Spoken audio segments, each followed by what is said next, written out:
नमस्कार दोस्तों, स्कूल प्रवेश चैनल में आपका बहुत बहुत स्वागत है। दोस्तों, हमारे चैनल पर आपको स्कूल एडमिशन से संबंधित जानकारी दी जाती है। तो दोस्तों, अपने प्रीवियस वीडियो में हमने आपको केंद्रीय विद्यालय के बारे में एक जनरल जानकारी दी कि कैसे आप अपने बच्चे का एडमिशन केंद्रीय विद्यालयों में करा सकते हैं। दोस्तों, अगर आप अपने बच्चे का केंद्रीय विद्यालय में एडमिशन कराना चाहते हैं तो सबसे पहले आपको ऑनलाइन एप्लीकेशन फॉर्म भरना होता है। लेकिन ऑनलाइन एप्लीकेशन फॉर्म भरने से पहले केंद्रीय विद्यालय द्वारा कुछ एडमिशन गाइडलाइंस जारी की जाती हैं, जिनके बारे में जान लेना आपको बहुत ही ज़्यादा ज़रूरी होता है, ताकि पूरे एडमिशन प्रोसेस के दौरान आपके बच्चे के एडमिशन में कोई भी दिक्कत ना आए। तो दोस्तों, इस वीडियो में हमने केंद्रीय विद्यालय संगठन की जो ऑफिशियल गाइडलाइंस है उनमें में से कुछ इम्पॉर्टेंट पॉइंट्स शॉर्ट आउट किए हैं और यहाँ पर एक्सप्लेन करने की कोशिश किया है, ताकि आपको एडमिशन के टाइम पर कोई भी दिक्कत ना हो। तो चलिए एक एक करके हम देखते हैं कि हम क्या क्या इस वीडियो में डिस्कस करने वाले हैं। तो सबसे पहले हम देखेंगे प्रायोरिटीज़ इन एडमिशन। दोस्तों, केंद्रीय विद्यालय में कुछ कैटेगरी ऐसी होती हैं जिनको एडमिशन में प्रायोरिटीज़ मिलती है। तो वो कैटेगरी कौन कौन सी है और उनको कैसे प्रायोरिटी मिलती है, ये हम देखेंगे। उसके बाद एज का जो क्राइटेरिया है वो केंद्रीय विद्यालय में बहुत ही ज़्यादा महत्वपूर्ण होता है। जैसे कि जो केंद्रीय विद्यालय द्वारा डिफाइंड एज क्राइटेरिया है, उस एज क्राइटेरिया में अगर आपके बच्चे की जो एज है वो नहीं आती है तो ऑनलाइन एप्लीकेशन फॉर्म ही नहीं भर पाएंगे। तो ये भी एक इम्पॉर्टेंट फैक्टर है, इस पर भी हम बात करेंगे। उसके बाद रिजर्वेशन इन एडमिशन, जो आरक्षण मिलता है एडमिशन में कैटेगरी वाइज, वो कैसे मिलता है, कितना मिलता है, इसके बारे में इस वीडियो में हम बात करेंगे। उसके बाद right to education, right to education शिक्षा के अधिकार के अंतर्गत जो एडमिशन होते हैं केंद्रीय विद्यालयों में, इनमें जो गवर्नमेंट जॉब वाले नहीं हैं उनके बच्चों का एडमिशन होने का चांस सबसे ज़्यादा होता है। तो इसके बारे में भी हम आगे इस वीडियो में देखेंगे। उसके बाद सबसे इम्पॉर्टेंट जो होता है डॉक्यूमेंट्स, एडमिशन के टाइम पे लगने वाले सभी डॉक्यूमेंट्स के बारे में इस वीडियो में हम डिटेल से जानेंगे। तो चलिए अब एक एक करके आपको मैं पूरी गाइडलाइन एक्सप्लेन करता हूँ। तो सबसे पहले मैं देखता हूँ कि प्रायोरिटीज़ क्या होती हैं। तो दोस्तों, सबसे पहले मैं आपको बताना चाहता हूँ कि केंद्रीय विद्यालय जो होते हैं पूरे इंडिया में वो दो तरह के होते हैं। एक जो सिविल या डिफेंस सेक्टर के अंतर्गत आते हैं, दूसरे जो प्रोजेक्ट सेक्टर या institute of higher learning sector के अंतर्गत आते हैं। तो अभी जो मैं प्रायोरिटी आपको बताने चल रहा हूँ ये सिविल या डिफेंस सेक्टर के अंतर्गत जो केवी आते हैं उनके बारे में। तो सबसे पहली जो प्रायोरिटी मिलती है वो कैटेगरी 1। कैटेगरी 1 में कौन कौन से लोग आते हैं? कैटेगरी 1 में आते हैं children of central government employ and children of ex serviceman, transferable and non transferable. तो जो केंद्रीय सरकारी मतलब कि केंद्र सरकार के जो कर्मचारी हैं उनके जो बच्चे होते हैं और एक्स सर्विसमैन के जो बच्चे होते हैं वो जो है कैटेगरी 1 में आते हैं और इनको सबसे ज़्यादा प्रायोरिटी मिलती है एडमिशन में। इनकी जॉब ट्रांसफरेबल भी हो सकती है, नॉन ट्रांसफरेबल भी हो सकती है। उसके बाद कैटेगरी 2 में आते हैं children of central government PSU, autonomous bodies employ, institute of higher learning employ of the government of India, transferable and non transferable. तो कैटेगरी 2 जिनको कि सेकंड प्रायोरिटी मिलती है, मतलब दूसरे नंबर पर प्रायोरिटी मिलती है, वो आते हैं central government PSU, central government autonomous body, central government institute of higher learning employ के जो बच्चे होते हैं इनकी भी जॉब जो होती है वो ट्रांसफरेबल हो सकती है, नॉन ट्रांसफरेबल हो सकती है। ये कैटेगरी 2 में आते हैं और इनको सेकंड प्रायोरिटी मिलती है एडमिशन में। उसके बाद कैटेगरी 3 में आते हैं children of state government employ, transferable and non transferable. तो जो स्टेट गवर्नमेंट एम्प्लॉय के बच्चे हैं वो आते हैं कैटेगरी 3, यानी कि इनको जो प्राथमिकता दी जाती है वो तीसरी प्राथमिकता दी जाती है, थर्ड प्रायोरिटी मिलती है इनको। इनकी भी जो जॉब है वो ट्रांसफरेबल या फिर नॉन ट्रांसफरेबल हो सकती है। उसके बाद जो फोर्थ कैटेगरी है जिनको कि फोर्थ प्रायोरिटी मिलती है वो है children of state government PSU, autonomous body employ, institute of higher learning employ of state governments. इनकी भी जो जॉब होती है वो ट्रांसफरेबल, नॉन ट्रांसफरेबल हो सकती है। तो दोस्तों, जो फोर्थ प्रायोरिटी दी जाती है, चौथी प्राथमिकता जो मिलती है वो स्टेट गवर्नमेंट के पीएसयू के, ऑटोनोमस बॉडी या इंस्टीट्यूट ऑफ हायर लर्निंग के जो एम्प्लॉय हैं उनको मिलती है। और सबसे लास्ट और जो सबसे कम प्रायोरिटी मिलती है वो कैटेगरी 5, जिसमें इन गवर्नमेंट जॉब वाले को छोड़कर जितने भी अदर कैटेगरी आती हैं, जैसे कि प्राइवेट सेक्टर, फार्मिंग, बिजनेसमैन या फिर नॉन एम्प्लॉयड, मतलब जितने भी कैटेगरी हैं सरकारी जॉब वालों को छोड़ के, वो सब कैटेगरी 5 में आते हैं। इनको 5वीं प्राथमिकता दी जाती है। तो दोस्तों, ये प्रायोरिटी थी जो आपके सिविल या डिफेंस सेक्टर के केंद्रीय विद्यालय होते हैं।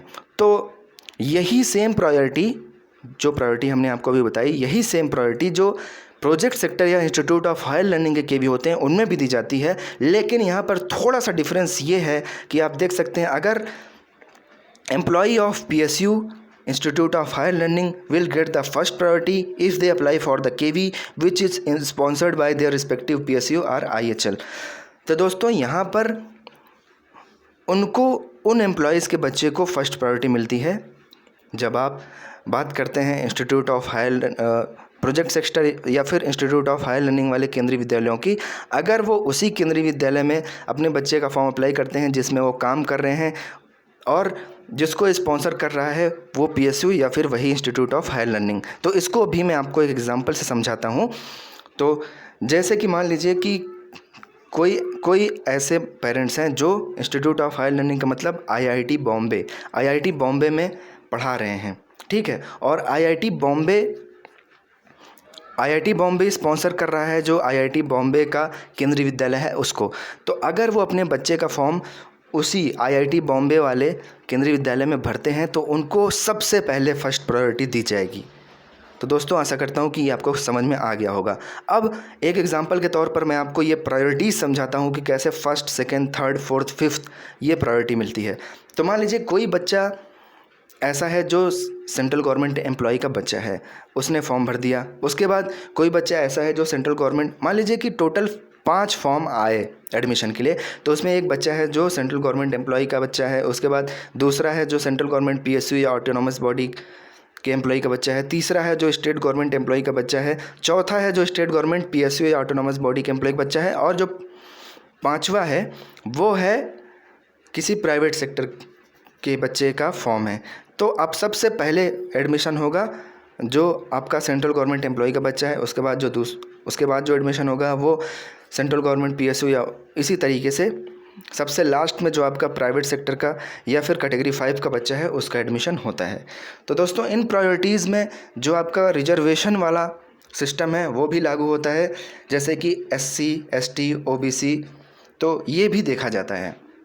जैसे मान लीजिए कि कैटेगरी 1 में मान लीजिए सेंट्रल गवर्नमेंट एम्प्लॉय के 2 बच्चे हैं, 2 फॉर्म आया, एक सेंट्रल गवर्नमेंट का एम्प्लॉय है वो जनरल कैटेगरी से है और एक सेंट्रल गवर्नमेंट का एम्प्लॉय है वो SC कैटेगरी से है। तो अब जो है सबसे पहले सेंट्रल गवर्नमेंट एम्प्लॉय का जो SC है उसको प्रायोरिटी दी जाएगी, उसका जो है एडमिशन होगा क्योंकि वो रिजर्व्ड कैटेगरी है।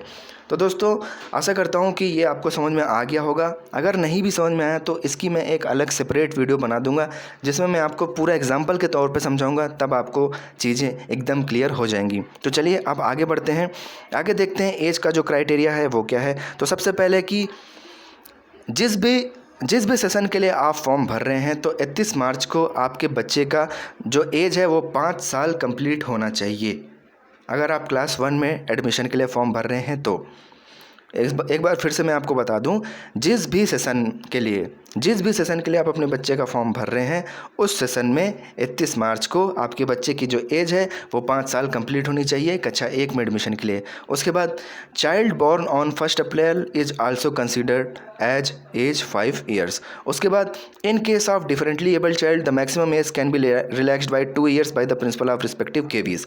अगर आपका बच्चा डिफरेंटली एबल्ड की कैटेगरी में है तो उसमें उसको मैक्सिमम एज में 2 साल की छूट प्रदान की जाती है केंद्रीय विद्यालय के प्रिंसिपल के द्वारा।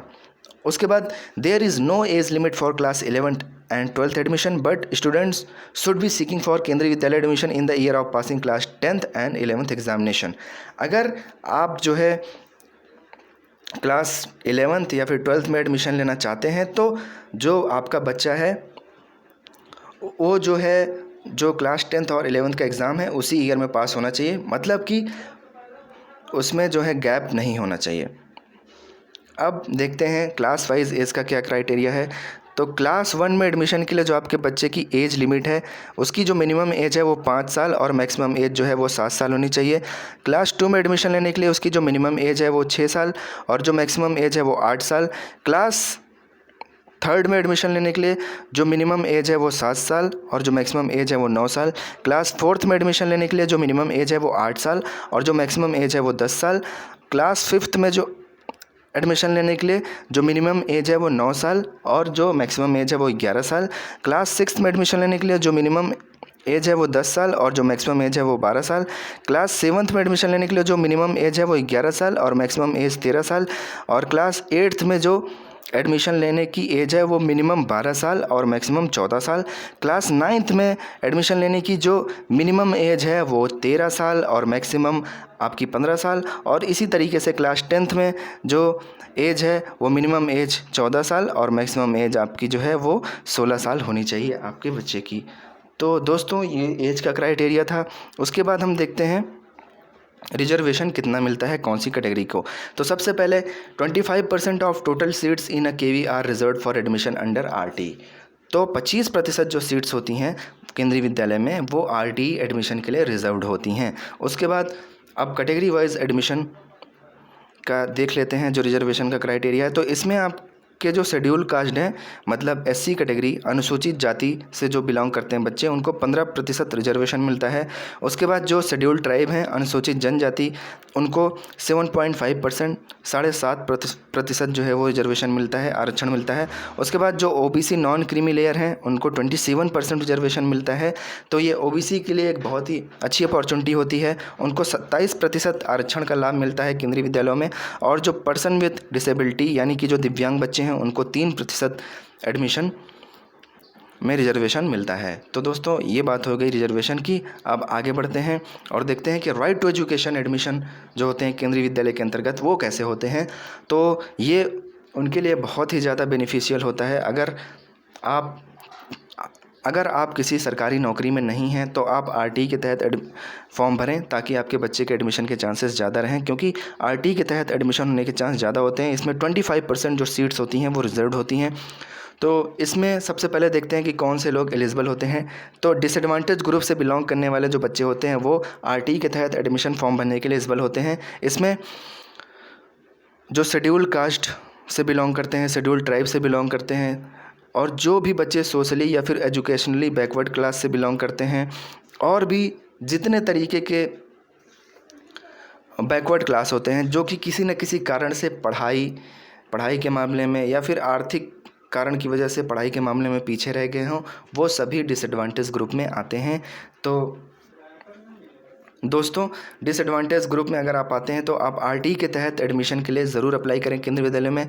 और यहाँ पर एक दूसरा पॉइंट दिया हुआ है, child with special needs and suffering from disability will be determine as per the provision mentioned in RT act 2009 और as defined by the concern state government. तो दोस्तों यहाँ पर यह भी बताया गया है कि जो बच्चे स्पेशल नीड्स, ऐसे बच्चे जो किसी गंभीर बीमारी से ग्रसित हैं या फिर ऐसे बच्चे जिन्हें किसी स्पेशल नीड की ज़रूरत होती है वो भी डिसएडवांटेज ग्रुप में आते हैं, वो भी केंद्रीय विद्यालय में आरटी के तहत एडमिशन लेने के लिए एलिजिबल होते हैं। उसके बाद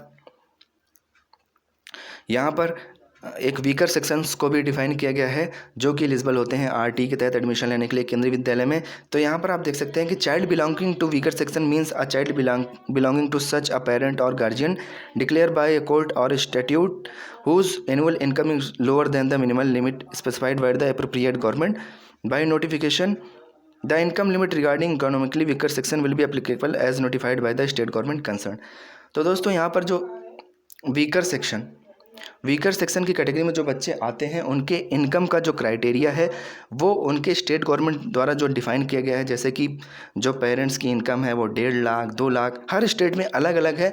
तो आप जिस भी स्टेट से बिलोंग करते हैं, आपकी स्टेट गवर्नमेंट ने जो भी इनकम का क्राइटेरिया डिफ़ाइन किया है वीकर सेक्शंस में आने के लिए, वो इनकम का क्राइटेरिया अगर आपके पास है, अगर आप उस इनकम क्राइटेरिया के अंडर में आते हैं तो आप वीकर सेक्शन के अंतर्गत आते हैं और आप अपने बच्चे का एडमिशन जो है वो राइट टू एजुकेशन एडमिशन केंद्रीय विद्यालय में करा सकते हैं और उसका सारा लाभ आपको मिलेगा।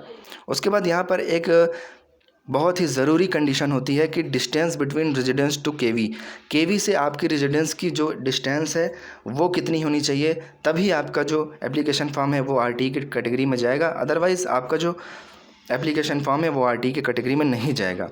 तो अर्बन एरियाज़, शहरी क्षेत्र के लिए आपके जो निवास से केंद्रीय विद्यालय की दूरी है वो 5 किलोमीटर या फिर उससे कम होनी चाहिए।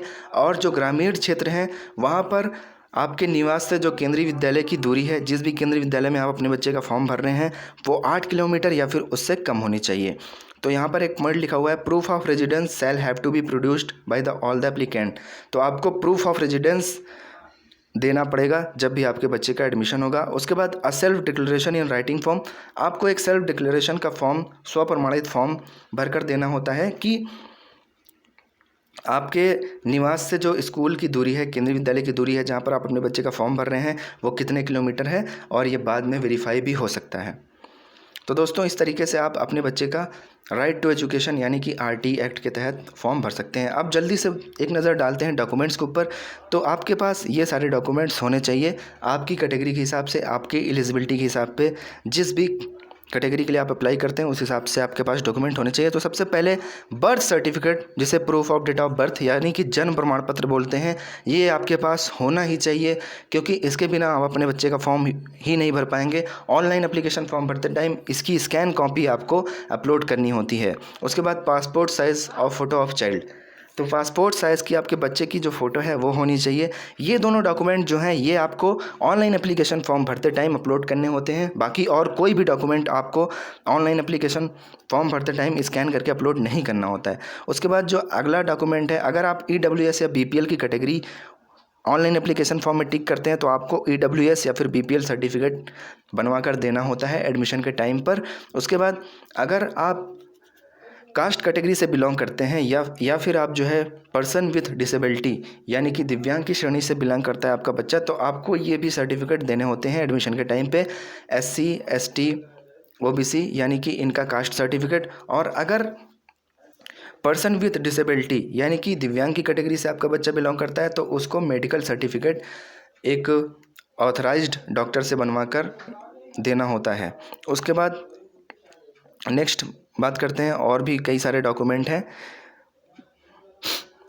जी हाँ, अगर आप सिंगल गर्ल चाइल्ड के अंतर्गत अपने बच्ची का फॉर्म भरते हैं, तो अगर आपकी बच्ची सिंगल गर्ल चाइल्ड है और आप उसका फॉर्म अगर सिंगल गर्ल चाइल्ड की कैटेगरी में भरते हैं तो आपको एक एफिडेविट जो कि 100 रुपये के स्टाम्प पेपर पर बनवा कर देना होता है, वो आपको डॉक्यूमेंट के तौर पर देना होता है अगर आप अपने बच्ची का फॉर्म सिंगल गर्ल चाइल्ड की कैटेगरी में भरते हैं तो। उसके बाद सर्विस सर्टिफिकेट ऑफ एम्प्लॉय, अगर बच्चे के जो माता पिता हैं वो सरकारी नौकरी में हैं तो उनको जो है सर्विस सर्टिफिकेट देना होता है। उसके बाद ट्रांसफ़र सर्टिफिकेट ऑफ पेरेंट्स, और अगर वो सरकारी नौकरी में हैं तो उनको ये भी सर्टिफिकेट देना होता है कि पिछले 7 सालों में उनके कितने बार नंबर ऑफ़ ट्रांसफ़र हुए, इसका भी सर्टिफिकेट देना होता है। तो ये सबके लिए नहीं है, ये उनके लिए है जो सर्विस प्रायोरिटी कैटेगरी के अंतर्गत एडमिशन लेना चाहते हैं। उन्होंने सर्विस प्रायोरिटी कैटेगरी भरी है तो वो उनको ये फॉर्म, ये जो है सर्टिफिकेट देने होते हैं। उसके बाद आधार कार्ड, अगर बच्चे का आधार कार्ड नहीं है तो आप उसको जल्द से जल्द बनवा सकते हैं। ऑनलाइन एप्लीकेशन फॉर्म भरते टाइम तो नहीं लगता, लेकिन एडमिशन के टाइम पर स्कूल वाले आपसे इसको मांग सकते हैं। उसके बाद self declaration between school and residence, जैसे कि हमने बताया कि अगर RT के तहत आप फॉर्म भरे हैं तो आपको ये स्वप्रमाणित स्कूल से रेजिडेंस के बीच की कितनी दूरी है इसका प्रमाण पत्र देना होता है। उसके बाद बच्चे का ब्लड ग्रुप एडमिशन के टाइम पे लगता है तो इसको भी आप पहले से ही बनवा के रखें ताकि एडमिशन के टाइम पे कोई दिक्कत ना हो। तो दोस्तों, मैंने ये शॉर्ट आउट करके आपको केंद्रीय विद्यालय की जो एडमिशन की गाइडलाइंस है उस पर कुछ इंपॉर्टेंट टॉपिक्स थे जिनके बारे में हमने आपको जानकारी दी, और इन सब टॉपिक्स पे डिटेल जानकारी के लिए हम अगली वीडियोज़ में आपको बताएंगे। एक एक करके सारे सर्टिफिकेट के फॉर्मेट वगैरह भी आपको दिखाएंगे। ये admission guideline online application form भरने से पहले आपको जान लेना बहुत ही ज़्यादा ज़रूरी होता है ताकि आप अपने बच्चे का जो फॉर्म है वो सक्सेसफुली भर सकें और बाद में जब एडमिशन हो तो उस टाइम पे भी आपको कोई दिक्कत ना हो। तो दोस्तों, उम्मीद करता हूँ कि ये जानकारी आपके लिए बहुत ही ज़्यादा यूज़फुल साबित होगी, और इसी तरह की जानकारी आप रेगुलर पाने के लिए यहाँ लोगों पर क्लिक करके आप हमारे चैनल को सब्सक्राइब कर सकते हैं। प्रेस द बेल आइकन ताकि कोई भी लेटेस्ट नोटिफिकेशन केंद्रीय विद्यालय एडमिशन से रिलेटेड आपसे मिस ना हो। हम टाइम टू टाइम आपको केंद्रीय विद्यालय एडमिशन से रिलेटेड जानकारी देते रहेंगे ताकि आपके बच्चे का एडमिशन अच्छे से अच्छे केंद्रीय विद्यालय में हो। बने रहिए हमारे साथ, मिलते हैं अपने नेक्स्ट वीडियो में। Till then, bye bye, take care.